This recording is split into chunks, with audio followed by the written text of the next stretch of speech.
Aujourd'hui, le psaume 109, alors 109 dans les Septante, la version grecque, 110 dans le texte massorétique hébraïque. Ce psaume, comme quoi les psaumes se suivent et ne se ressemblent pas, c'est un des plus importants. Vous allez me dire que chaque psaume est un des plus importants. Oui, mais à sa manière. Celui-là, c'est un des plus importants parce que c'est l'un des psaumes les plus cités de tout le Nouveau Testament. C'est un psaume central pour ce qu'on appelle la Christologie, la manière de regarder, de concevoir Jésus. Parce que vous allez voir, il est question d'un Messie, il est question d'un Sauveur. Donc c'est un texte que les premiers chrétiens ont très vite appliqué très tôt à Jésus. C'est un texte, c'est un psaume que moi, qui suis religieux, prie au vêpres du dimanche soir, c'est-à-dire dans la semaine, c'est un jour important, tous les 15 jours. Donc ça vous montre l'importance de ce psaume. Je vous le laisse d'abord et on le reprend pour l'expliquer ensuite. Psaume 109. Oracle du Seigneur à mon Seigneur, siège à ma droite, et je ferai de tes ennemis le marchepied de ton trône. De Sion, le Seigneur te présente le sceptre de ta force, domine jusqu'au cœur de l'ennemi. Le jour où paraît ta puissance, tu es prince, éblouissant de sainteté. Comme la rosée qui naît de l'aurore, je t'ai engendré. Le Seigneur l'a juré dans un serment irrévocable. Tu es prêtre à jamais selon l'ordre du roi Melchisédek. À ta droite se tient le Seigneur, il brise les rois au jour de sa colère, il juge les nations, les cadavres s'entassent, il brise les chefs, loin sur la terre. Au torrent il s'abreuve en chemin, c'est pourquoi il redresse la tête. Ce psaume appartient au sous-genre psalmique des psaumes royaux.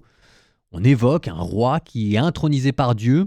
Probablement que ça faisait partie de ces psaumes qui, de manière officielle, appartenaient à la liturgie d'intronisation royale. Quand il y avait des nouveaux rois juifs, probablement qu'on le lisait à haute voix dans le temple. Donc il faut imaginer la pompe et la solennité qui devait entourer ce psaume. Sauf qu'il n'y a aucune figure historique d'Israël, aucun roi d'Israël qui n'arrive parfaitement à correspondre à l'image du roi, du Messie qui est donné dans ce psaume. Même David, Jésus dira que même David ici ne saurait être l'objet du psaume. On a affaire à quelqu'un d'autre, un sauveur encore supérieur qui dépasse d'une simple stature humaine les rois. En fait, c'est la différence entre ce qu'on appelle une christologie haute et une christologie basse, le messianisme d'en haut et le messianisme d'en bas. À l'époque de Jésus, il y en avait qui attendaient un Messie, mais un Messie humain, un simple libérateur qui allait prendre les armes pour libérer son peuple des Romains.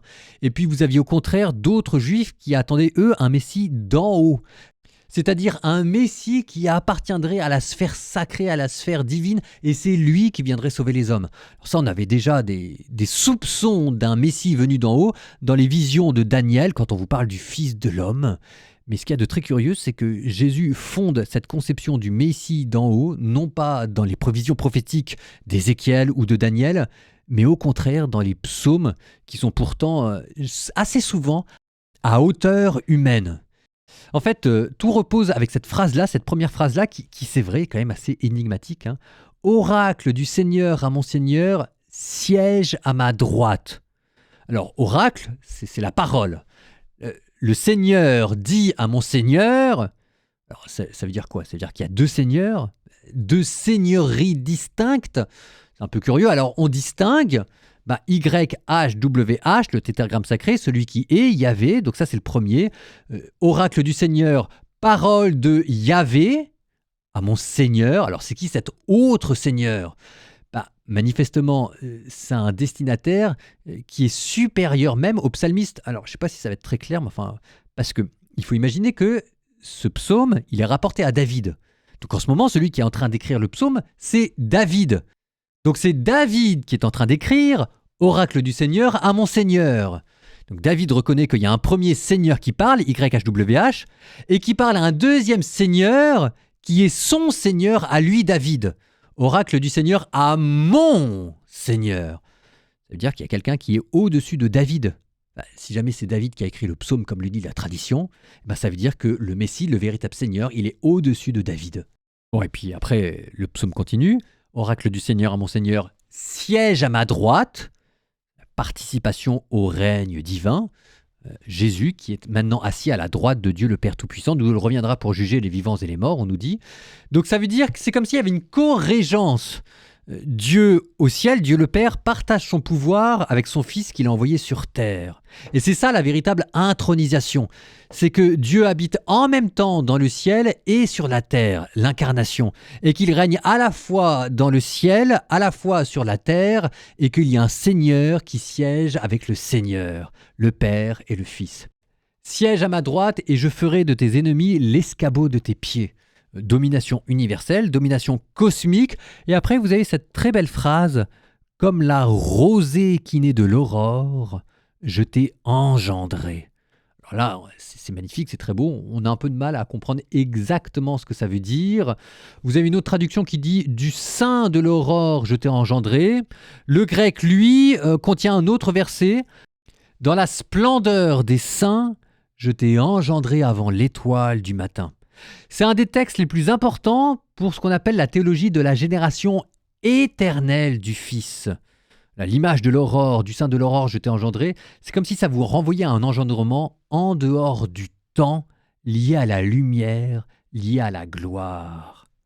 Puis ensuite on continue, le Seigneur l'a juré dans un serment irrévocable, ça c'est l'alliance éternelle, c'est le Nouveau Testament, le ciel et la terre passeront, mais mes paroles ne passeront pas, quoi.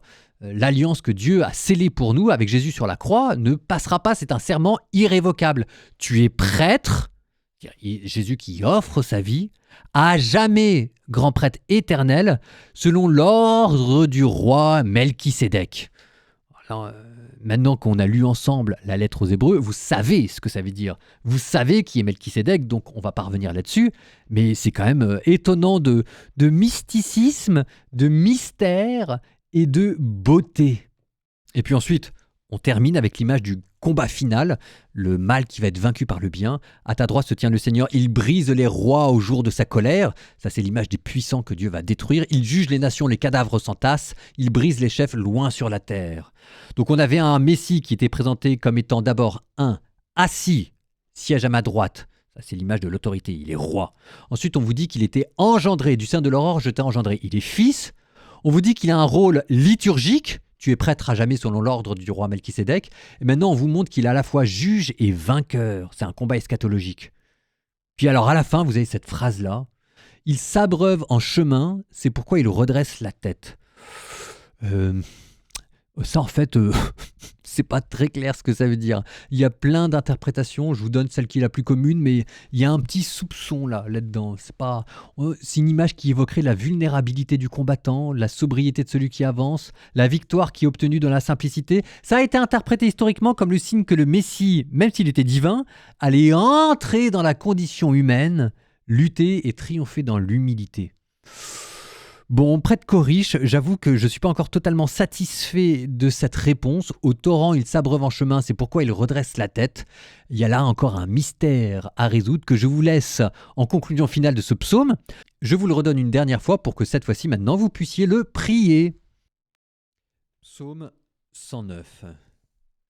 Oracle du Seigneur à mon Seigneur, siège à ma droite, et je ferai de tes ennemis le marchepied de ton trône. De Sion, le Seigneur te présente le sceptre de ta force. Domine jusqu'au cœur de l'ennemi. Le jour où paraît ta puissance, tu es prince, éblouissant de sainteté. Comme la rosée qui naît de l'aurore, je t'ai engendré. Le Seigneur l'a juré dans un serment irrévocable. Tu es prêtre à jamais selon l'ordre du roi Melchisédek. À ta droite se tient le Seigneur, il brise les rois au jour de sa colère, il juge les nations, les cadavres s'entassent, il brise les chefs loin sur la terre. Au torrent il s'abreuve en chemin, c'est pourquoi il redresse la tête.